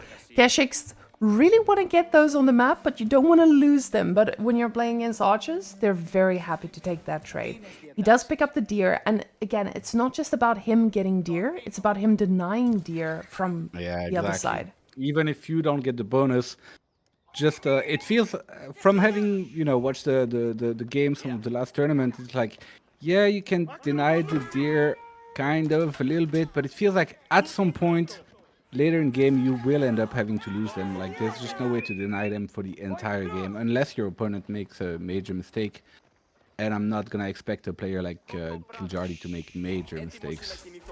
And we see the archer range being dropped down as well now. He gets the Keshiks, but he realizes I might need the archers as well, because he might follow up with things that I hate once he notices what is coming his way. But the Keshiks, they're almost out. Let's go see. They're about to come out, and they're rallied right forward. They're going to go and surprise these archers that are very happily running around here. The Keshiks now out. They've got their eyes set on them. The horsemen are here to soak up those charges, and a really good defense here by Kiljardi. Amazing micro. Just ensuring that those archers stay alive. The tower is required here on the gold, because now these archers could be making his life very, very hard. Yeah, we see that the military numbers really, really good for Kiljardi right now. The HRE eco really showing why people pick this civilization, rate this civilization so high. Now, HRE is a civilization that can handle most of the plays that might come your way. And you can see he does not plan on going for any farm transition anytime soon. He doesn't have upgrades. He's making units. He knows he needs them. And berries, they are free, they're available, let's go and eat, he says. And that's exactly going to put him in a pretty good spot when it comes to these Keshiks. Keshiks are a little bit cheaper from the mercenary house compared to the usual ones. They're only 400 oil. So now the problem is for Wam, he needs to find the right amount of horses to actually absorb those. He doesn't decide to go into spearmen just yet. Let's go see. No spearmen at all. No spearmen on the mind either. He says, I'll go and absorb these charges and we'll see what happens next. Yeah, that's pretty curious. I mean, maybe he just thinks that he can hold until Castle Age anyway. Because, I mean, Keshiks, they're really strong, but they're not knights. So they're not as scary. Oh. Now these guys are going to be a little bit better at denying things, especially in these numbers. They're not the non-scary numbers we saw earlier. And he does see these archers coming from Byzantines as well now. And this is going to make him respond. But we see Kiljardi has a lot of villages here on gold. And this could be one of two things. He's just trying to get as much as he can before the raids arrive, or he's trying to go for castle. But now, any castle plans would have been obstructed in this case. But these archers are trading really well. He does lose a vill. Now too. Yeah, he just had the +1 upgrade. So he literally had it just as the horseman and Keshik dove. So yeah, Wam has to fall back because these archers are just gonna destroy his Keshiks. And the horsemen just don't have the same punch that they're packing, so the no villagers will go down. Little bit of idle time here. Kiljardi idling Wam as much as he can, and the Keshiks, they have the attention of the army, and that's all they can get right now. These horses, though, they get a little bit of this vulnerable woodline too, and here a villager will go down. Yeah, very good counter rate from Kiljardi here. Now, with the amount of army we see coming in, this is going to mean these Keshiks are going to melt like butter. And that's exactly what's happening. These Keshiks are not long for this world. They do get picked off. And Kiljardi's army is really, really scary. But we've talked about this. HRE, they have to pay for their army. Byzantines, they pay for it, but some of these units are free. So even though he is technically behind, he can catch up pretty quickly depending on the oil. The problem is the oil that you usually use is mostly from, a beautiful farm transition that you've planned out. But now, getting a little bit harder. He does go for another gulping. He says, Cistern of the First Hill. Gulp again. Okay. I mean, it makes sense. He's a pro scouting, so he's gonna have a lot of food, So the gulp does make sense. So we'll have, and Kiljardi this time has no spearmen, right? The last game where we saw Wam gulping, he already had like 10 spearmen on the field, I think. And right now Kiljardi has none, so it could be a bit scary if he doesn't see it. And these guys are living their best lives in the base, though, because Kiljardi is scared of the counterattack. Kiljardi, I feel like he doesn't know exactly what is coming his way. Yes, the vision, he's being aggressive, but at the same time, he doesn't know what's going on. So I think this age up might not be a complete surprise, but he might not know what he should be expecting. And with the amount of units that he's pumping into this, he wants to stay ahead of this. And he's also going for Castle Age himself. He's making units as much as he can using wood. Because he knows, I have a lot of food, I need to find a way to use these. So now with the age up, he should be rushing this quite a bit. He doesn't want to lose any of these units, but Wam does have the opportunity now to pick off a few of these. Because we know horsemen, they're pretty blind. They don't have a lot of vision around them. And especially when you're escorted around the base, you are very aware of these horses, where these horses are running. But at the same time, he doesn't know where the next attack is coming. Yeah, and those military numbers are really, really good for Kiljardi. So for Wam, it's quite important right now to try and wither them down a bit so that he can equalize. But he sees, okay, so that's really good information from Kiljardi. He sees the goal plan mark, he sees the cataphract, so he knows exactly what's going on now. So I would expect him to start reacting either with crossbows or spears. Probably crossbows, considering he already has the archery ranges, but we'll see what he decides to do. Yeah, I think he's learned his lesson from not making those counter units. Now with the mercenary house, getting the upgrades, these guys, the Klesheks, are just going to be so much more potent. Oh, wrong button. There we go. So now with the Gulam tech, I want you guys to remember, when you're making Gulams, it does become a little bit interesting, because you actually get to make the siege in the field just like you would if you had Gulams on your army. So this does give them a little bit of an edge, but again, we're not seeing a guy who's transitioned into lots of oil. So there's no oil farms that will be producing any of these, and these archers are just firing away at him. They're just normal archers, and Wam though. is still lacking. But Wam is still lacking all the blacksmith upgrades, right? So these heavy cav are taking way more damage than they should. But it looks like he doesn't care. He's just gonna go for it and do what Gulp does, right? Yeah, and Kiljardi is trying to pick up a few relics now, but he gets one. The second one, he's got his eyes set on it. He knows where he needs to go, but these boys are also ready to intercept that. He does get a few villages picked off, so Kiljardi is in quite a bit of danger here. The horses, they do get to absorb that first shot, like we said earlier, but the archers are barely tickling him. The archer upgrade about to kick in now, so those archers will be hitting a lot harder against these cataphracts.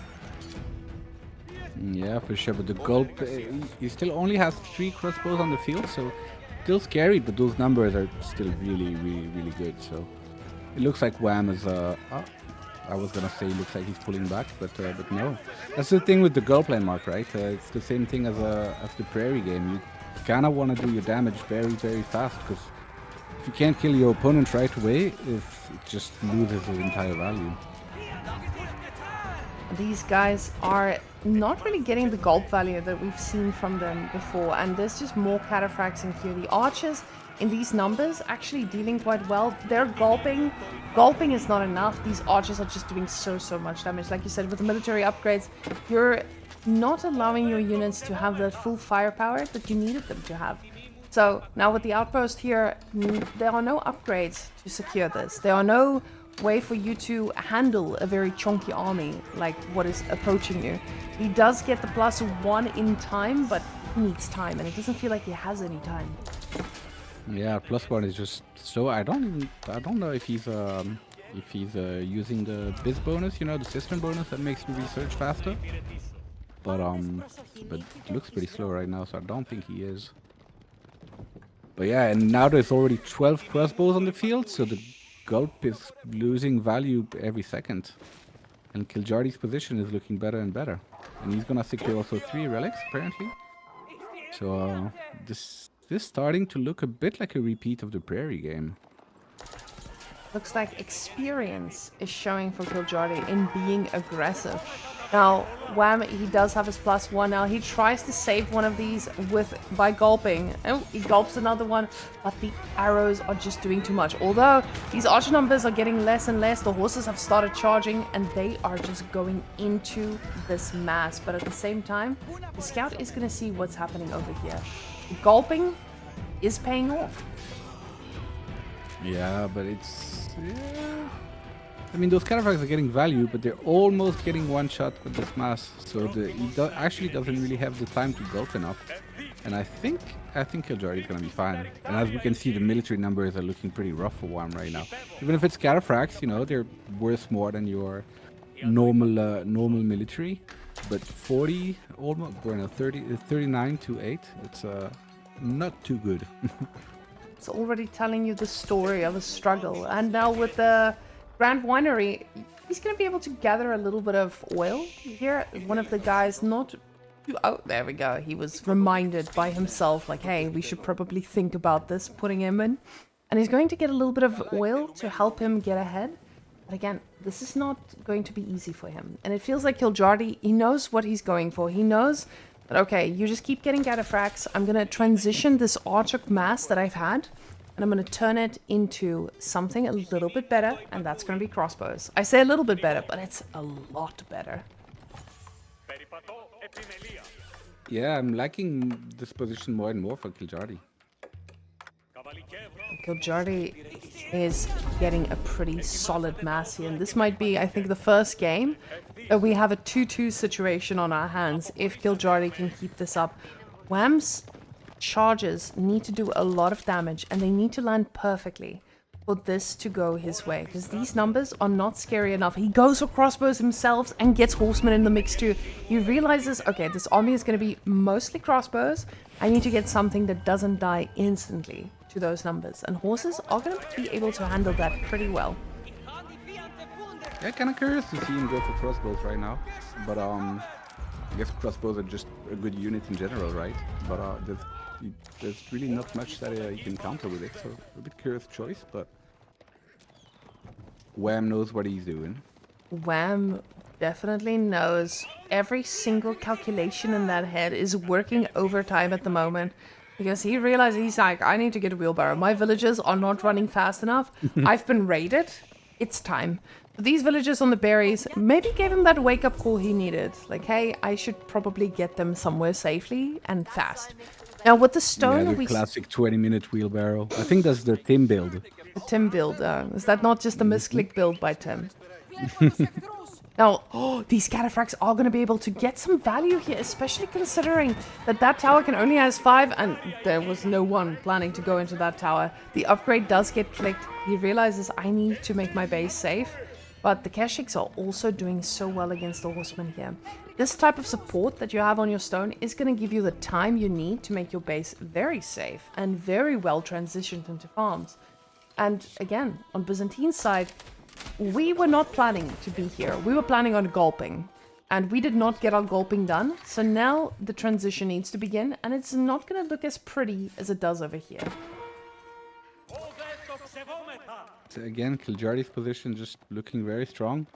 Wham still has one berry patch in the back there, so he still doesn't have to do a full farm transition just yet. But he's gonna have to think about it at some point. But I mean, that's 30 crossbows from Kiljardi, so these cataphracts are just not gonna do anything. And as you can see, Wham is just not making any anymore. He's going horseman crossbow, and that's gonna be his new army composition. But as you said, I don't think that's what he wanted when he went for gulp, right? Having to switch to crossbow horseman just does not feel too right. Your horseman crossbow composition as Byzantines does feel like you're letting your opponent dictate the pace of the game. And Kiljardi recognizes this. He's like, you're going for crossbows and horsemen. I know what does pretty well against that, and that's a hardened spearman. So hardened spearman, definitely a good choice here, because it deals with all the things that the crossbows cannot deal with. And I feel like we should start branding these. It's another Kiljardi keep. These Kiljardi keeps, they're aggressive, they're very, very risky, And he just keeps doing them every single game. And it may lose him the game, but this is a pretty good keep. You're going to get a lot of ground from this if it goes up. I think he's gonna be okay. He still has very good military numbers there, so that keep should be able to go up. And I mean, this map is really important because the big goals in the middle, and obviously the wood lines too on the side, because you only have tiny wood lines in the back. And I think at this point of the game, the wood lines are gonna start to run out, so they have to both move out on those bigger wood lines in the middle. With Wam walls coming up, Wam is definitely hoping to keep these raids out of his base because he realizes I'm slowed down a little bit, I'm transitioning, I need to make it a little bit later. This keep does get spotted, and this is, again, very risky. Those are cataphracts. They can charge right on top of your vills and take all of them out in one swoop. He does actually not plan to do so. He says that's a lot of military. My units have 4 legs instead of 2. I'm going to go straight for your economy because I know you have nothing there. Yeah, and that's what you have to do when you're playing cav, right? You have to try and take advantage of that mobility you have. And this is going to be really annoying for Kiljardi to deal with, because even though he has a much better army right now, he just has to run around and his entire eco is going to be idle. This is a really powerful raid here from Wam if he manages to get all of these guys out. But it feels like with the amount of walls that we're seeing, he's not going to be able to get these guys out at a low cost. The spearmen do pick up a few here, but idle economy from Kiljardi, definitely worth it. But this is still very expensive for Wam, and if Kiljardi does decide to push this, it becomes a very tough game for him to defend. Because we see here, we now have a Wam that's out on the map too. Yeah, for sure. Wam definitely has to make something happen now. And I'm curious to see if Kiljardi is gonna try to get imp at some point. It seems like right now he's still not thinking about it. I just don't think he has the opportunity. Yeah, I mean he's got pretty good numbers, but we see the numbers. He doesn't necessarily know everything that Wam has, right? We have the gut vision. but also as we like the last couple games, we saw Wam go for a second TC, kind of early-ish in Castle Age, and right now he's still on 1 TC. So Kiljardi is really he's not falling behind economically, so it's perfectly fine. Yeah, Kiljardi is very happy to be sitting in this position. He's got 3 relics. He's not the happiest. Okay, let me rephrase here. He's got a lot of eco problems that keeps happening in his base, and he needs to find a way to stop this. But he's okay with what he's got. Now, the Tower of Blades she tells you not to worry about, ready to fire away, and does push off a few of these units, but it is a perfectly balanced towers. Those towers. Oh my goodness. Mangonels though, not so balanced. Yeah, I remember a game against you where I think I lost my entire army to like 3 of your mangonel towers. I was molding so hard. I remember that game. It was amazing. I just sat there in my Byzantine base where you were constantly running your Keshiks into them and your archers, and I was just thinking to myself, this man is cooked. And it's just because people are so stubborn. They don't make any trebuchets. We say people don't make trebuchets, but Kiljardi is like, I am not going to be baited by these whammon outposts. I'm just going to go and make a trebuchet and handle stone it. abusers. Oof. And the Mangonel, though, he has to move quite far forward. But again, Mangonel Tower, that's the scary thing. And unfortunately for him, the Mangonel Tower does fire at the front line and not the back, which is most likely where most of the damage is going to come from. This Mangonel, though, he's got his eyes set on the back line, and he is connecting beautifully. But with these two trebuchets... that was a good fight. That was a really good fight from Wam. Because the military numbers were really, really good for Kiljardi, but now they're almost equal. So it looks like Wam took a really good fight, and now the position is not as good anymore for Kiljardi. It feels like Kiljardi has found his position, but he's not too sure on how to keep it going, how to keep this pressure going. And with the singular Mangonel firing away, my question is, does he know how to kill this? Does he have the units that he has the ability to invest into? Because these horsemen, they're training pretty well. Even though they're dying without killing anything, the Mangonel is killing the units in hordes. So the farm transition, beautiful here at the back. But every time it gets idled, every time this happens, he does get one step closer to making it further. And it doesn't feel like Kiljardi has the, I guess, comfort to get into the backline and raid. He's got a scout here. He knows what's going on. He's getting a lumber camp. He's starting to move those villages forward because we know the wood lines are thin, as we talked about before. But now this is going to start getting a lot scarier with those trebuchets. You're going to be pushed backwards. And you know, when the trebuchets start attacking trebuchets, that's when you need to make horses. That's peak AoE4 right there. It's the trebuchet versus trebuchet battles. It's why we're all here. You mean in kiting bronze? with trebuchet. This is really, really good. Now with Wam, he is sitting back. I don't know if he knows what to do in this scenario. He realizes I have units. I'm not committing to anything right now. He's making one archer. Nothing else is in production at the moment. He's just sitting back and seeing what the response is here from Kiljardi. Because it feels like Kiljardi, he's got the driving seat now, and more men-at-arms coming. It doesn't look like Wam has the right amount of units to handle that. He's making Ghulams himself. And Ghulams kind of melt when it gets to the men-at-arms. The crossbow mass should be able to handle them for a while, but the units have the ability to get to the back line here from Kiljardi. He does have 22 horsemen. He does have the ability to close this out. The scout does get scouted. And now, you see the farm transition that he has. It is quite far out. And as I say this, I was going to say, if he can get a keep here to try and protect this, it's going to be really, really valuable for him going into the later points of this game.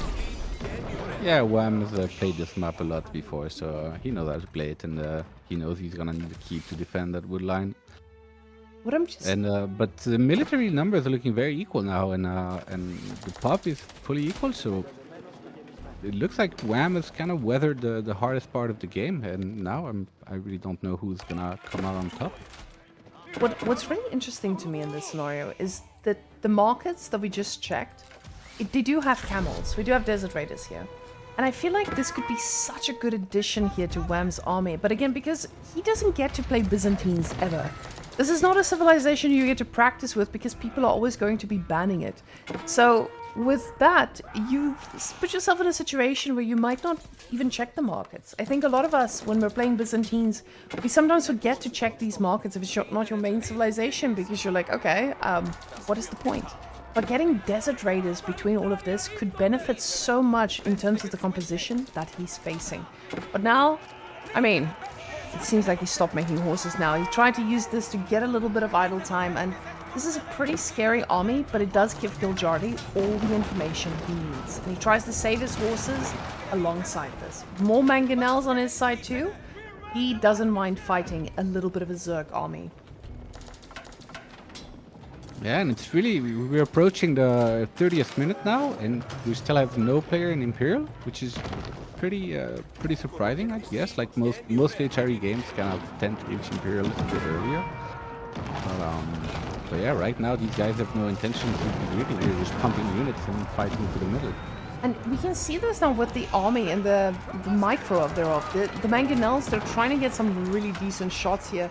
But with the men-at-arms here on the front line, you don't mind taking a few mangonel shots. You're pretty much okay with it. The Ghulam numbers are nowhere near. Mangonels target firing all the way to the back. And it looks like Wam's army is in danger. Another beautiful shot here on the back lines. The horsemen just not caring much, and the gulping coming through from all these units. Gulping on the archers and crossbows. That's you don't see that too often, I guess. But yeah, right now Kiljardi taking a decisive fight, and he's wiping. Yeah, the game is over. He just took that very, very good fight. Even though Wam was climbing his way back, in the end, the army composition from Kiljardi was just much better, I guess. Now, with HRE, you're already at a slight advantage, right? Because most of the units that you have, they are just that slight edge better that you can deal with, especially the fact that you can even get inspired warriors between all of this. But we can see that last fight was just devastating here for Wam. He stayed in unit count, he stayed on level for most of it. Villager count pretty even as well. A little raid here, a little raid there. But we know, HRE, they have that bit of a bonus. Byzantines does catch up to that later on, but I think in this case, Kiljardi, he had the better composition, he was able to target fire the right types of groups, and the constant raiding just wasn't enough to idle his economy to put us to a point where we are where we are, you know. So we have finally found our first 2-2 in the series. So this was interesting because I think both of these players, people are usually very opinionated when it comes to HRE versus Byzantine. Some people say it the one way or the other way. And we wanted this tournament to ask ourselves, is it the Civ or the player? And I think this level matchup between these two players is so important to see this. So, guys, we are ready to go into our final game. So, ladies and gentlemen, get ready for game 5 on the map that I think most people will say HRE has a very, very big advantage. Chicky, tell us about this map, this matchup, and the civs we have at the front here. So in the south here, we have Wam playing the Byzantines. Surprisingly, who would have thought? But yeah, as you said, this is a map where I don't think I've ever seen Byzantine before in pro game. Byzantine definitely not known for their water prowess. And HRE on the other side used to be a civ that was very, very much played on this map. Now lately, I think because they were so good on land, people were not really playing them on water. But in this format, Kiljardi just gets to keep playing them. So I think Kiljardi is very, very happy with having this last decider match happening on water right now. I want you to notice the dock positioning here, and I want Twitch chat, I want you guys to look at this. The dock positioning here from HRE is very, very aggressive, and it's nowhere near any fish. Now, this map spawns pretty consistently in terms of this area, where you usually have a very, very barren area. Now, with that dock being placed here, you're going to be stuck with that fishing boat going a very long way. And now, I don't know if this was intentional, but this fish, you can see that ship, he's looking for deep water fish, and this is maybe the point where Kiljardi realizes, I may have messed up the position here. And this might not have been intentional. Kiljardi hasn't played this map as many times as Wam. Wam has seen this map 7 million times by now. And we can see, he knows where to put his dock. He knows where to send the scout. He's played this. He knows exactly what to do. Yeah, from what I know, Kiljardi is not specifically a water enjoyer.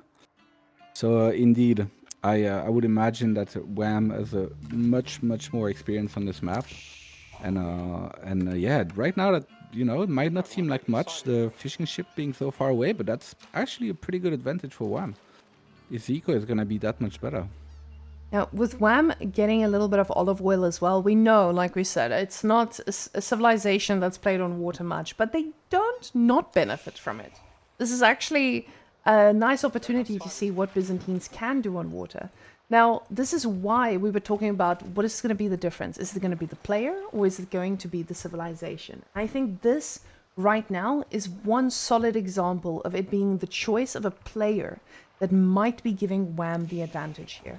So now with Kiljardi going onto water this far out, he's put his next ship over here onto the shoreline fish because he realizes, I need this.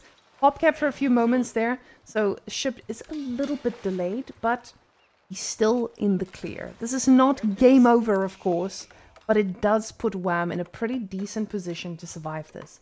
Now, Kiljardi, we can see he's back on gold, he's going for it, and Wam on the other side, he's also going to be aging up a little bit later, but he should still be fine. They're gonna get, they should get to a feudal at a relatively similar time, but we can see that HRE Eco gives Kiljardi just a slight of an edge in timing, and even has, I think, like a half fishing ship in advance. So this is why HRE is just such a good save on this map, that Eco is just so good, and on water, Eco is kind of everything. Now, this prelate does inspire them to give them 40%, but we have to keep in mind, Byzantines, they do have the cisterns, so they're not unbonused, but it's not the same.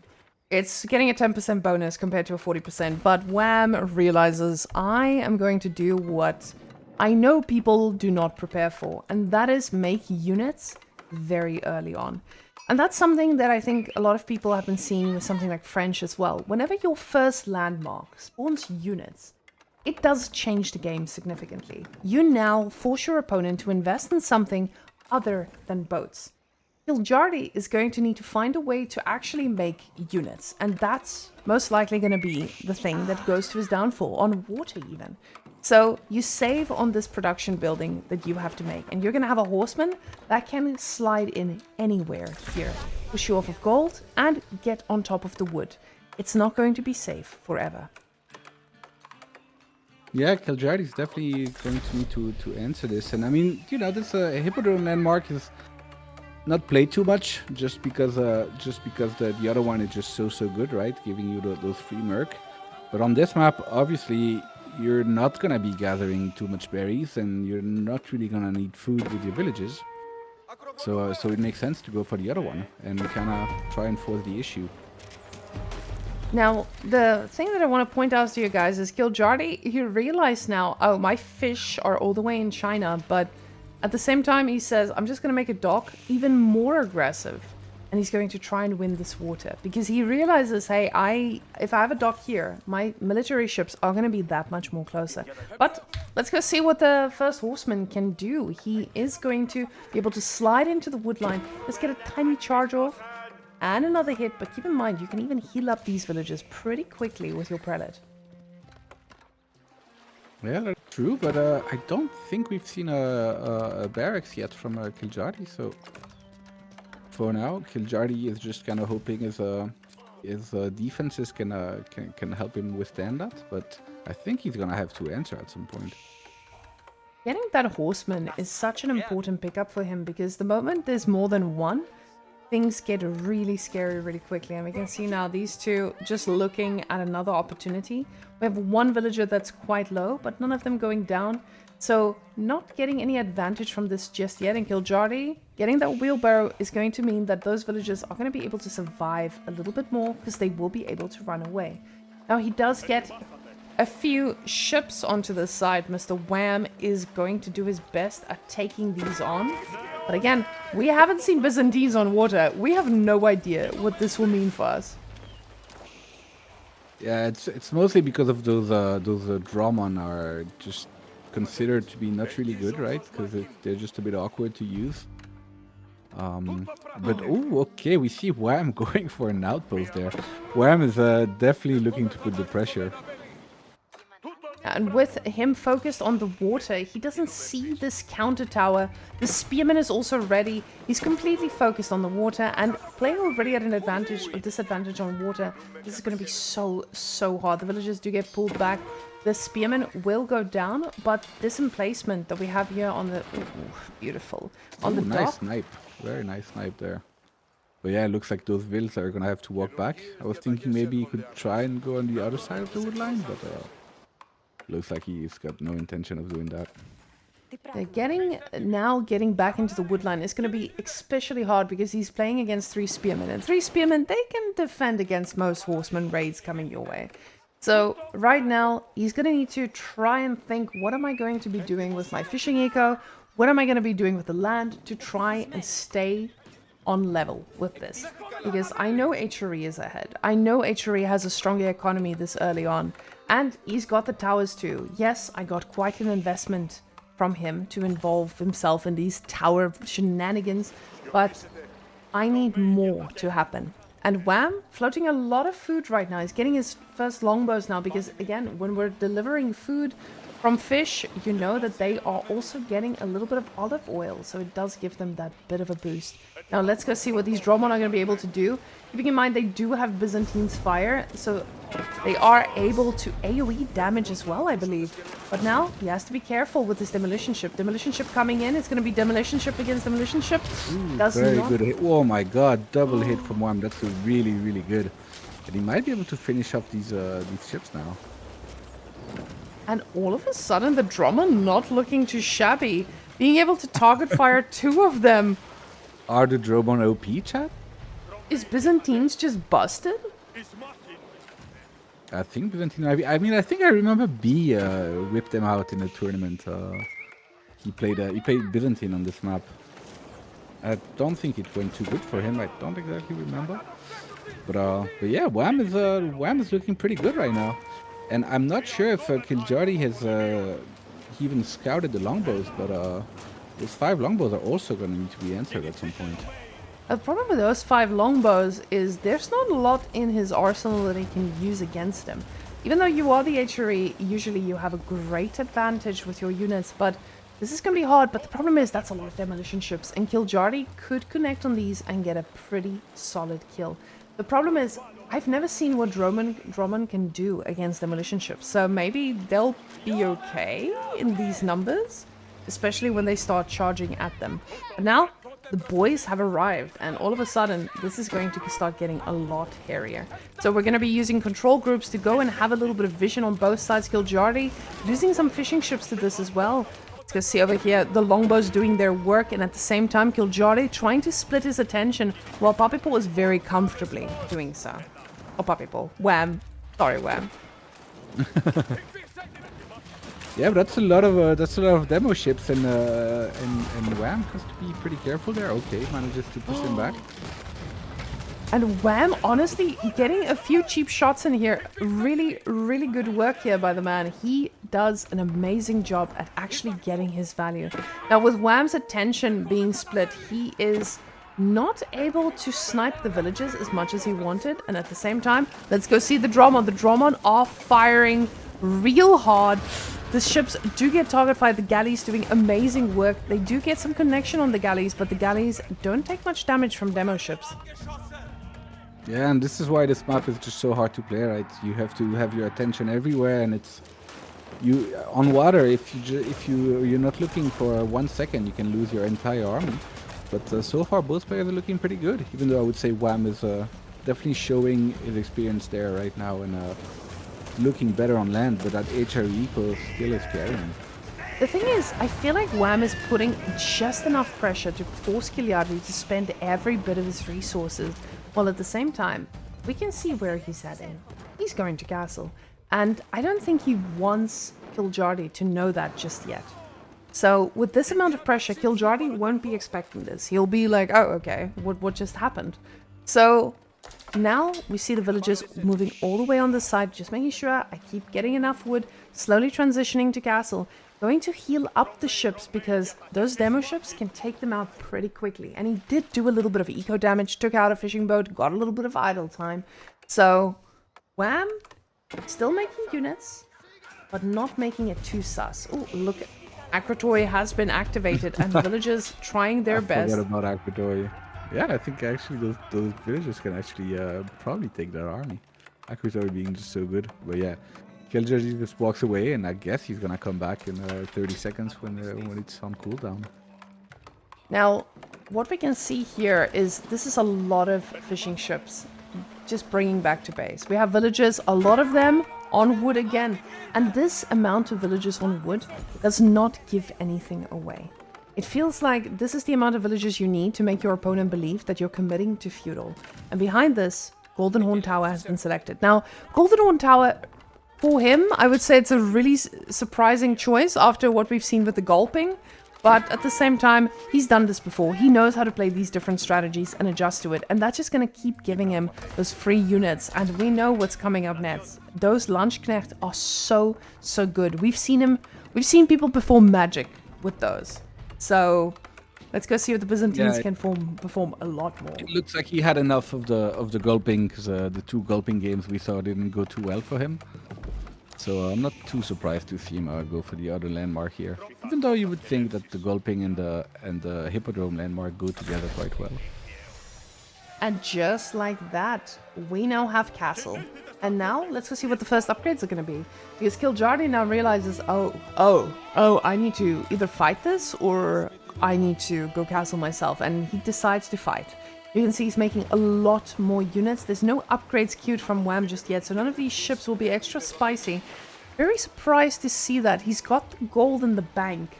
So, oh, there we go. And he gets armored hull. So this is going to mean that the ranged armor is going to be just so much better But Kiljardi knows about That is this. a lot of demo ships. Oh, yeah, one has to be very, very careful here.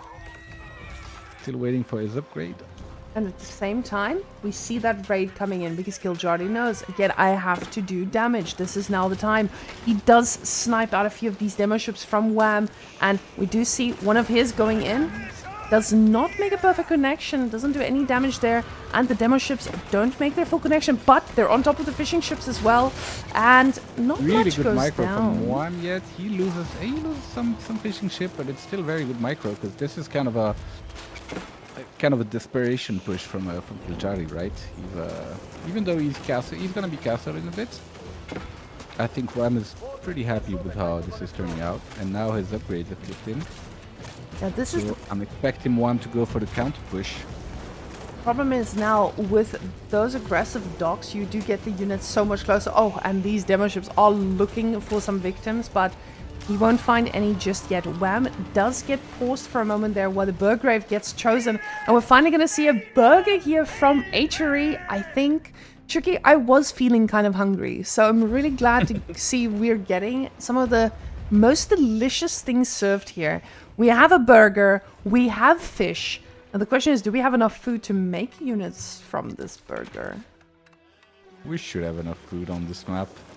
Yeah, it should be. I think it should be okay. But yeah, Wam is gonna be looking to press his age advantage right now. And I'm always so impressed to see them, like, they never miss any demo ship like that. Like, even though their attention is spread everywhere on the map, it seems like they never kind of get caught off guard. And I say that as a pretty good hit, but he was on it. It feels like this age up now was supposed to be the answer he was looking for to carry him through to this point. The demo ships. This is looking really good here for Wam. He just needs to be able to make enough units to deal with the burger coming out. And we saw there, this burger is supposed to have value. It's supposed to bring us happiness and delight for our units. But now this burger is bringing sadness and no production. We are stuck with an idle burger. Yeah, this is a bit of a sad burger. And if he finds the villages there in the back, which I'm guessing he knows they have to be in the back, right? This is gonna be even more idle time for Kiljardi. But Kiljardi is also raiding. And we see the eco is a kind of equal. The pop though, the pop kind of tells the whole story. We see Wam on 102 pop and Kiljardi only on 76. So Wam looking in a pretty commanding position right now. He did get the market, trying to get as much as he can out of here. The men-at-arms have now joined the fray, and these boys are running for their damn lives. It looks like with the amount of Varangian guards, this is going to be so hard to handle. We see these villagers are so desperate to get food because water is just not enough. And even though the water hasn't been completely won, this is pretty good for Wam. It looks like the player might prevail in this game. And these guys, they do look very scary. I don't think Kiljardi has any way to respond to this. And he's going to lose his water economy any moment now. Kiljardi's water military is really not looking too scary right now. He only has like 3 Springle ship and 3 Springle ship and 1 archer ship. So I think Wam is just gonna wipe him out here. And the problem is the next gold is quite far, and Kiljardi, he realizes he had to go quite far out, and that's the problem. Wam saw, he went for the burger. Wam realizes, oh, I just need to make crossbows and everything else dies. And that's exactly what's going to happen here. With the amount of ships we see here, it looks like Kiljardi's moments are counted. It's gonna be a barbecue. Oh, we're eating well tonight. Yeah. Cruise. You know, I don't think I've ever seen so many drones before. The first of its kind. We finally got a way to put these back into the game by playing the one-trick pony tournament. Who would have thought? Mm-hmm. And now the men-at-arms. It's quite good. We see stuff that we never used to see. Yeah, your one annoying civ is to deal with, viable. but I mean, he's got land snakes. He's got a very injured guard, so he's gonna be fine. I think Wam is looking really, really good. I think he's got this. He should have this game in the bag. Yeah, Kiljardi hoping for some relics behind this too, and the problem for him is he's used every bit of gold into making units, and now there's villagers that he might be looking at killing, but with the amount of crossbows, these guys are just going to melt as well. And the fishing eco now being down, absolutely everything. These things are going to go straight over to Wam. And this is not a situation like Scatterbrained and Puppy Paw, where Scatterbrained has a lot of experience fighting on water, or Puppy Paw not knowing how to push an advantage. Wam knows, and when Wam has the advantage, he's going to be able to take them down. He's very experienced. He's been in the lead. He knows how to close out a lead. Yeah, I would expect Wam to be able to finish this game, but we'll see how it goes. I really don't know how Kiljardi is gonna do to come back. I mean, he could do the triple TC like what we saw in the game earlier, right? It was Puppy, but he could also just try and go Imp. But indeed, I don't think Wam is gonna give him that time. It feels like Kiljardi is. He knows this is not. He's not long for this world. He gets a knight as well as the last hurrah, hoping to get on top of these units and do as much damage as he can to the back line. But even now, these towers are not going to be able to help him. These villagers are in shambles, running towards the desperation deer, as we'll now call them, and the cataphracts have joined the party. These guys are, they're just going to slide right on top of your villagers and take care of all of them. Just gonna slide on your villagers, indeed. It's a good way to put it. Gliding in, actually, because they're so beautiful when they run, guys. Let's watch this guy. Oh, wait. I thought you were not a horse enjoyer. I love watching these, though. Oh, you like watching them. You just don't like playing against them. Yes. Oh, look at them go. He's just living his best life. He doesn't need to glide on top of anything. There's an army. There's a battle happening here. They're dying. We don't need to see that. We just want to see the cataphract charge. Because right now, these guys are dead. We don't need to tell you that story. And I don't think he's seeing it. Okay, because he was not reacting, but he's reacting. That's a lot of eco damage. And we can see Wam with 30 eco ahead right now. He's doubling his pop. I think Kiljardi is hanging on a thread here. It feels like Kiljardi, obviously Kiljardi does not see what we see. He doesn't realize how dire the situation is. He might think, okay, I've idled his economy, I've done pretty well with this, but I don't think he realizes how much has been lost.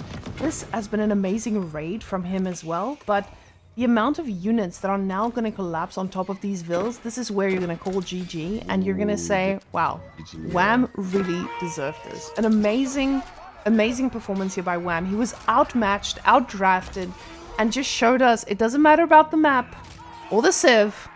I'm bringing my A game. What? Not matter. I'm doing some damage. Okay, it's finally dead. But yeah, I don't see how Kiljardi comes back from this. He's got 40 eco. This is getting pretty rough. Holding on for dear life, because guys, there are some bonus prizes in all of this. There are some extra loot up for grabs, so maybe Kiljardi is just trying to survive as long as possible, but no, he calls it. He realizes this is it. I'm not going to make it to the 1 hour mark. We've seen what we needed to see, and Wam with Byzantines makes it through to the next one.